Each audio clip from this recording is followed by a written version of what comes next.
Hello, welcome to this latest episode of That's Fair Podcasting. I'm your host, Matt. And it's me, Myles. And it's just going to be us two again for tonight's segment on what I consider unsolved disappearances or unsolved murders of three people that I chose. So stay tuned. Let's get into it.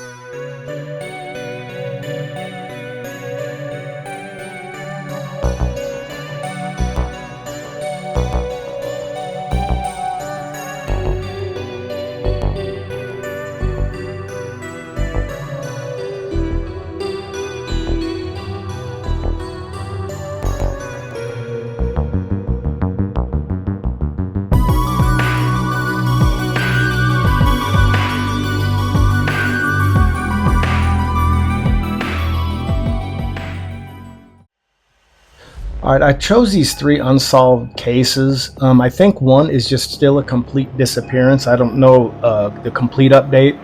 And then two others are unsolved murders. But the first one I'll go into is already, she's been presumed to be dead for a while. The first one, her name is Brianna Maitland.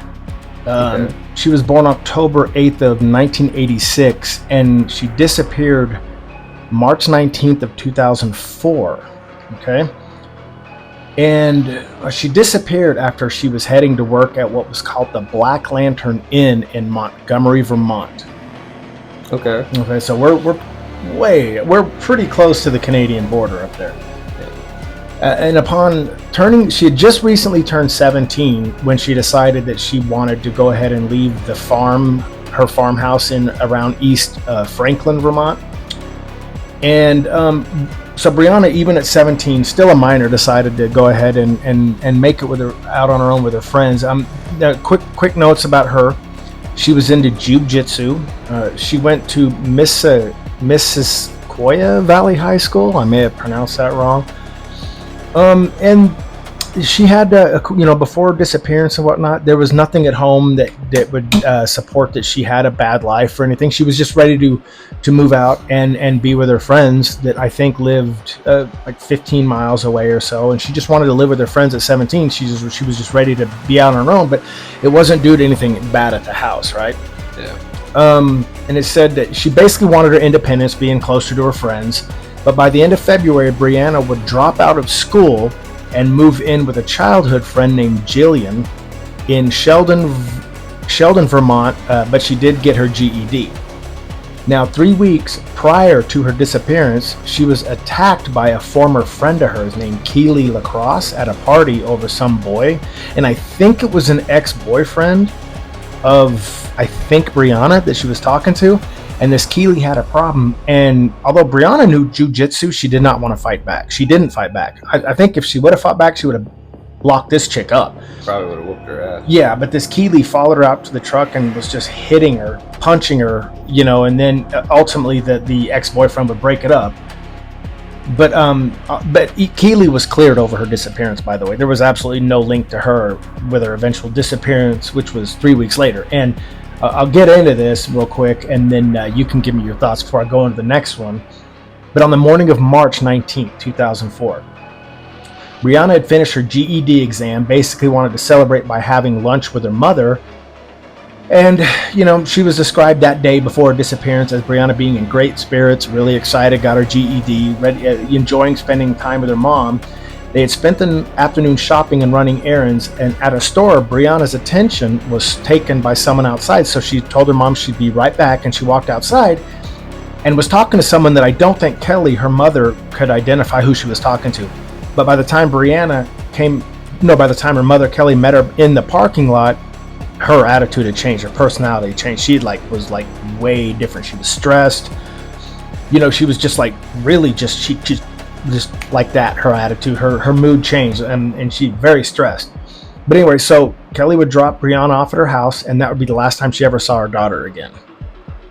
After completing her shift at 11:20 at night at the inn, all accounts had suggest Brianna was alone as she got in her 1985 Oldsmobile when she told a coworker she needed to get home and rest because she had a morning job. And the next day, her vehicle was found at an abandoned house called the Dutch Barn House or something like that. And the vehicle was slightly it showed it kind of was it backed into the actual old barn, like it was, like it hit it. And then there were they saw 2 of her uncashed paychecks in her front seat, some loose change, and like just a cigarette. And then to finalize this one before you give me your thoughts, it says Kelly. Oh, okay. The mother, Kelly, would not learn of her disappearing until 5 days later, which wasn't that uncommon because, Brianna would be with her friends and kind of shut everybody out and whatnot. And according to witnesses, a driver said he observed between 11:30 and 12:30 that night the Oldsmobile parked by that house with its headlights on. And another driver said that he saw the turn signal on it flashing. And then the following morning, motorists stopped by and took pictures because they saw it was odd. They saw a car backed into the barn. They took pictures, and I'll probably have some of these on the YouTube. Yeah. But allegations did drop. Like there were a couple of known drug dealers who were raided and arrested that were supposed to possibly have connection to her. They've never found anything. And you remember when we did that one about Samantha Koenig, who was killed but still did the ransom photo? Yeah, she was frozen. Alaska? Yeah. I literally just brought that up did today you? At work. Yeah. Well, Israel Keys, also the guy who murdered her in Alaska, he had ties to killings in Vermont. So he was kind of tied to it at first, but after he hung himself in 2012, they were never able to place him as the guilty one. But it very well could have been him because he had a record of even Vermont. Okay, that's interesting. So, okay, and a really quick backstory. The reason why I want to explain why we were talking about that at work is just because, I found out that there are more 7-Elevens in Japan than there are in the U.S. Oh, yeah? Yeah, and fucking my buddy was telling me that 7-Eleven started in Alaska. Really? Yes. I wonder if it has to do with the time and Yeah, so that's what he was saying. I don't know. Didn't look into it. But yeah, no, I was like, yeah. He's like, they're only open from that time of day. I said, yeah, then you get kidnapped and put inside of a fucking shed for 2 weeks. Yeah, that was so fucked up. In Alaska. But yeah, no, so anyway, sorry. No. It's kind of funny to say because, Israel Keys was kind of connected to that as well, but it didn't really stick. And so just missing, no trace, no nothing. As far as I know, missing, never found. Speaking of no trace, I'm sorry. No, go ahead. We have time. We'll get into this another time. I just want to bring up the fact that they have 110% found out who Jack the Ripper is.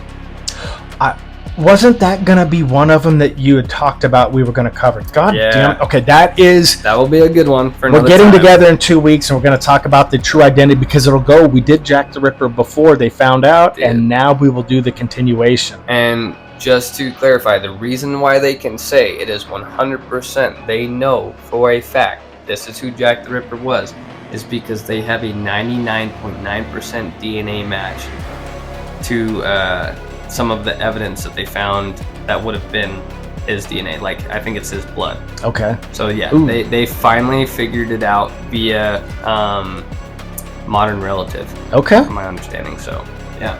Well, okay. We don't know if Brianna Maitland is gone or not in that regards, but in the event she is, rest in peace, Brianna Maitland, if you are gone.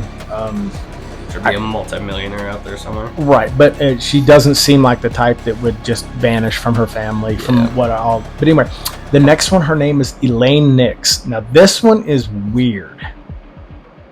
Elaine Nix was born September 20th of No, she wasn't born in 1999. Retract. On September 20th of 1999 in Gainesville, Georgia, Elaine Nix would momentarily disappear. She was 18-year-old, and she made a short drive to Zach's Food Rack, a convenience store, where the store had a payphone where she could talk to her boyfriend. The reason she did that is because she started to rack up long-distance bills because she lived with her mother, and by making this drive to this payphone, she could, for 35 cents, talk to him as long as she wanted. True. So that's why she would go here, and his name was Billy Millwood, who lived 30 miles away in a small area called Cleveland, Georgia. Not Ohio, because obviously. Yeah, no shit. But because she was in Gainesville, Georgia. Gotcha, okay. Yep, and then by doing this, she could talk to him as long as she wanted. Well, The conversation was about an hour long. It ended around 1 a.m., which wasn't uncommon for her. God, could you imagine being at a fucking payphone at 1 a.m.? Oh, yeah. Well, I mean, but if you're in a smaller area, you probably... I don't think it was a very big crime rate there, you know? I mean, you felt safe, but this was 1999. Shit was getting weird.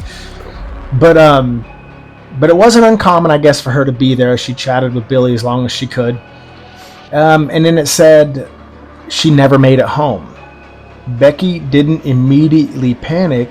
Becky, being Elaine's mother, did not immediately panic due to Elaine's fiery nature and independence, staying with friends often. So it wasn't uncommon for her to just say, fuck it, you know. Yeah. She was 18, so she was considered, I guess, an adult. So she probably didn't have to. She was no longer a minor. Didn't have to check in as much. Right. Yeah. The police would notice a 1986 Toyota Celica in the parking lot of the convenience store with no one around the convenience store and the convenience store closing, which it did. The hood was warm, however, when the cops checked it. Keys still in the ignition with her purse and cigarettes in the back seat. The next morning, Becky, her mother, drove to Zach's food rack, seeing her daughter's car exactly how police found it, and called police again. An immediate search was underway. However, no one panicked as, again, Elaine had this history of leaving and running away to friends' houses and whatnot. Yeah. And at 18, like I said, surveillance didn't turn up anything. It was very limited. This is 1999. Yeah. Days began to pass by and hope began to fade as locals, common locals that people knew, they knew them, would start joining in the search. Okay? This one's almost over. We can discuss it too. 9 days later, Elaine's body would be discovered in the woods near an isolated area where many illegal trash dumpings were done, you know. People literally would illegally dump their trash in this area. Like, fuck it, you know? Yeah. And the cause of death could not be ruled due to decomposition. However, there were no signs of gunshot wounds, stabbings, or any kind of strangulation. But it was sexually motivated. But they couldn't, because of decomposition, they couldn't figure out. Her boyfriend, Billy, was first looked at with previous drug charges that he had, but he was quickly ruled out. David Nix, Elaine's father, said an individual told him that 4 men would take witness. Allegedly, someone said that they drug Elaine away, but for some reason her father refused to give the information to the police as far as who told him. Over time, letters would be sent as confessions stating 3 people would have approached Elaine while on the phone, offering her money for acts, if you know what I'm saying. Yeah. But again, there was nothing to back those up, and to this day, her murder is unsolved. Weird. So rest in peace to Elaine Nix. Yeah, rest in peace. That's a little strange. You'd think, for one, if you see a girl being dragged away by 4 dudes, right, maybe fucking say something. Well, absolutely. You know? But why would her father, David, not want to report who actually told them that he saw the 4 dudes? Exactly. Makes you wonder what the fuck. Yeah. Like... I mean, but 9 days later, now you're looking at Georgia in September, so it's at the end of summer. Maybe Dad's thinking he's going to get revenge of his own. Doesn't want to tell the cops yet. Something, but that's the only thing I could justify it for. But I'm sure that since this was so long ago, 26 years ago, I mean, I think that they would have probably looked into all aspects and have nothing. I mean, now granted, 9 days, decomposition of the body would probably be pretty decent just because, you're in September, you're in the summertime, and you're in the southeast part of the United States where it's very humid. Yeah. So I would think that you can understand. This one's very short, by the way, this next one. But I had to give him a little shout out. He's a 9-year-old kid. His name is Arthur Buddy Schumacher. And then after this, we can just openly discuss it. But Arthur Buddy Schumacher, born September 2nd of 1916, September 2nd of 1916, and was found in 1925. He was a 9-year-old from Wisconsin who was murdered in 1925. His body would ultimately be discovered on September 12th. 2 suspects would ultimately be interviewed in connection with the case, but it had remained unsolved. Did you want to say something? No, okay. I'm just having a hard time breathing. No worries. He was born on September 2nd of 1916 to Arthur Schumacher and Florence Zapp Armstrong Schumacher. He had an older sister, Jeanette Alice, who was born April 11th of 1915. Buddy attended Leakin Elementary School in Wauwatosa. Wauwatosa, yeah. Anyway, real quick, and this is very short, but his, those are just links down there. But anyway, Schumacher went missing on July 24th of 1925. He left his house with some neighborhood boys around 9 a.m. and never returned. He was last seen by 3 of his friends after they hopped off onto a freight train that would take them to a nearby swimming hole. For 7 weeks, the community and state searched desperately to find the boy until the body was found just a mile from his house with his clothing torn and a handkerchief shoved down his throat. Police pursued several promising leads, but to no avail. In September of 1925, 2 of Schumacher's friends identified Edward Vreeland as a man who had chased him on the day of the little kid's disappearance. The 2 boys said they ran away, but Buddy remained. He was never seen alive again after that day. Vreeland had been arrested as a vagrant 2 days before the Schumacher boy disappeared, taken into custody in the woods where the boys were last seen. He was questioned at the time in relation to the disappearance of the boy, but professed ignorance of any connection with the case. And in November of 1925, the 21-year-old William Brandt, who was serving time at the Minnesota State Prison for murdering a young boy in St. Paul under similar circumstances, confessed to killing of Schumacher, but there were discrepancies between known facts and the statements he made. During their investigation, detectives discovered that at least 4 other children had been murdered and attacked near the same area. But rest in peace to Arthur Buddy Schumacher, who met his end in 1925. And it was just a random one I wanted to just throw out there, you know? Gotcha. Okay, so what's confusing about that is, like, I'm wondering if, like, it's one of those ego things. That's why the dude tried to claim that. You know what I mean? Right. He's like, because, like, if you know you have a star rating in prison. Right. So does it give you, if you know you're already fucked, does it give you more of a rating to maybe possibly scare other inmates that this guy is not to be fucked with? Because that would just piss an inmate off, from what I understand, if this kid's involved. Yeah. I'm not entirely sure how the system works. I just know that there's ratings and shit like that, which, I don't know, it's kind of like, why would you want... I don't know, but like you hear about like other people confessing to murders they had nothing to do with, but why? What that reminds me of is this limited. I want to say it's a limited TV series called Blackbird. Okay. If you have Apple TV, I don't know if you do, because I know you got a bunch of Apple products. Yeah. Oh well, you'd think we'd have it with the iPhones and shit, but no. Yeah. Well, you should check it out. It's called Blackbird. Okay. But it takes place in like the 1980s. Roughly. Okay. So it's obviously not this story, but right. There is this guy that gets picked up on like racketeering charges and some other shit, drugs, whole bunch of shit. He thinks he's top dog, can't be fucking touched. Lawyer's gonna get him out of it. Shit circumstances happen. Guess what? He's getting fucking smacked down with like a 10-year minimum.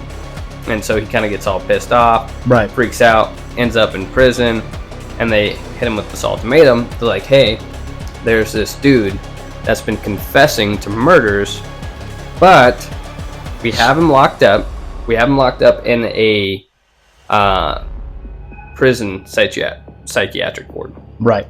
So it's a full-fledged prison, like any other prison, but it's for the mentally insane. So it's more of an asylum than a prison. It's very much both. Okay, so it's way more dangerous, okay? Because you have completely unstable inmates everywhere, okay? And his whole goal is they need to figure out for sure if he has actually killed these women or not.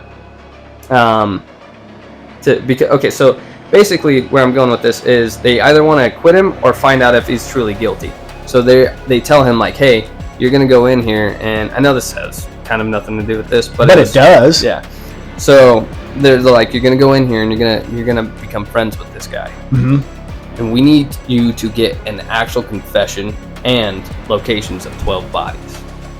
And Oh, dude, it just gets into it. It's super interesting, super good. But that inmate that was trying to claim that death was what reminded me of Blackbird. Right. So, but it makes you wonder why people do that. Like, why are you trying to claim it? Like you said, it could give you a star rating, but in prison, you don't want to be connected to children, man. No, fuck no, man. I mean, because from what I understand, if you like do stuff to kids in prison and they release you in Gen Pop, and they tend to fuck you up, and rightfully so. Here's the thing. You hear that? but like, dude. They will literally, if you get dropped in Gen Pop as a fucking pedophile, they did that shit on purpose. Oh, and I love it. Your ass is getting fucking killed. Good. Or absolutely fucking mauled for months on end, and I'm fucking here for it. I will happily spend fucking taxes to watch a pedophile get the shit beat out of him on a daily fucking basis. Tell me Jeffrey Dahmer's outcome wasn't so deserved. I mean, he just did it to older people, but still, I mean, he attacked the homosexual community and he got what he deserved. The guy was a fucking freak. Yeah, dude, bro, like, all I'm saying, dude, is, I mean, think about it. I mean, the guy was sick, and it's like anybody who does to me murder, of course, but to children, yeah, or trigger warning, it rhymes with ape, yeah. Women, if doing that, release them in Gen Pop and let them fucking get what they deserve. Like, release them in Gen Pop and then just throw out that code word so everybody knows. You know what I mean?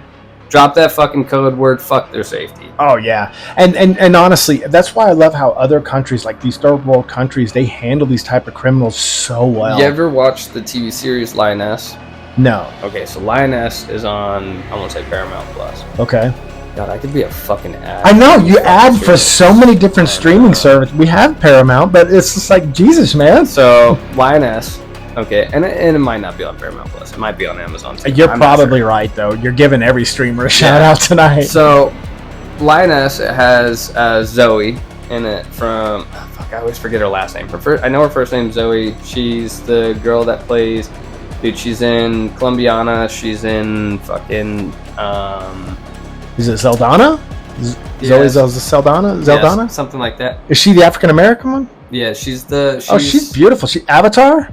Yeah, Avatar. Yeah, she's in Avatar, and she's in Marvel. Oh, she's a beautiful woman. Okay, so she's in it, and she's a good actress too. Yeah, and so she has like the special unit, the Lioness unit, and dude, there's this scene where she has an informant, and her informant gets drugged, and dude, there's this badass scene, dude. Her fucking team rolls up on this fucking douchebag that's like has her drugged and out in the woods, and she fucking, oh dude, homeboy fucking throws him off, and she steps over and she's like, spread him, and dude, so these fucking dudes yank this dude's legs apart. She goes, this is what we fucking do to repeat offenders, bop, and fucking stomps on his nuts, dude, until it starts fucking pouring blood from his fucking pants, and just continues fucking stomping on him like, yeah, fuck that piece of. Don't do the crime. Fuck that piece of shit. Leave him out there to fucking bleed out from his nutsack, bro. Yeah, she fucking stomps the shit out of him, and I was like, hell yeah. It's like the last one we put out about the Oklahoma City bombing and Timothy McVeigh. There's just absolutely no sympathy or remorse. You know, I mean, I have nothing for those people. No. I mean, and they're the worst of the worst, man. And like, you had probably one of my top 5 favorite segments we ever did when we did prison reform. Remember when we were talking about how they are able to continuously have to go through their pain, their victims' pain that they inflicted. Yeah, that's one of my favorite ones. But real quick, I'm going to give Zumundus a shout out. They're going to start doing every once in a while Zumundo again, and here's why. Okay. Like us, I just want to give them a quick shout out. Like us, when my first computer crashed and we stopped after episode 15, and then all of a sudden our last episode 15 just blew up. I mean, it took off. It's like the second most viewed or second most listened to episode ever. It was Hollywood Tough Guys versus MMA guys. Yeah, that was a good one. Right? It was, and it did so well. And Zumundo, not Zumundus, but Zumundo, they're having the same kind of luck where they stopped and went to Zumundus, and they're starting to realize that their last episodes are starting to, just like we did. So they gave us a shout out to let us know, about, and then he wants to ultimately do another crossover with us. So. Gangster. So yeah, I'm always down for a crossover with Zamundus. So guys, Zumundo. So Zamundus listeners out there, check them out, and they're going back to Zumundo as well. So Zumundo, Zamundus, and then they have I can't think of it. Doolin, don't kill me, bro, but I can't think of it. Roll for something. They have look them up, and it'll be on there. They have a Dungeons and Dragons podcast coming out too. Oh hell yeah, yeah. So roll for real, or I'm so sorry, Doolin. It's been a long day, bro, but I've given Doolin and Keith a shout out for Zumundus and Zumundo, so we'll start there. Hell yeah. But yeah, I mean, thanks for sitting in on this one, man. But so yeah, I just want to say rest in peace to those 3 that we previously discussed. The little one, that Buddy Schumacher one, kind of bugged me. Yeah, that's a little strange. Yeah, it bugged me because it's such a little kid, and he was, the way that which they found it. But yeah, when we get together in 2 weeks, we're gonna get together on a Saturday, maybe bang out like 4 or 5 episodes. If you want to bring that Jack the Ripper, find what you can on it and send it to me. Yeah, it's in our text, so it's secured. Anything that I found super interesting, I sent you through text. I know sometimes it's late and I don't want to send you something, so sometimes I'm up to like 11, 12 fucking, so I don't want to send you shit. On a work now, you gotta understand, I'm old. Yeah, no, dude, I'm telling you, like, and I'll be up late, and then like I'll be up till 11, 12, 1 o'clock in the morning, and I'm up at 5:30, 6 o'clock in the morning for work. So right, I'm up. Well, we'll do 4 to 5 because we got to go on our cruise, so we need to make sure we get enough pre-recorded ahead of time, man. But all right, man. Hey, thanks, man. Good jazz. All right, and thank you guys. If you want to give That's Fair Podcasting a subscribe, do the same thing for Zumundus. And I am outro. Das Vidania.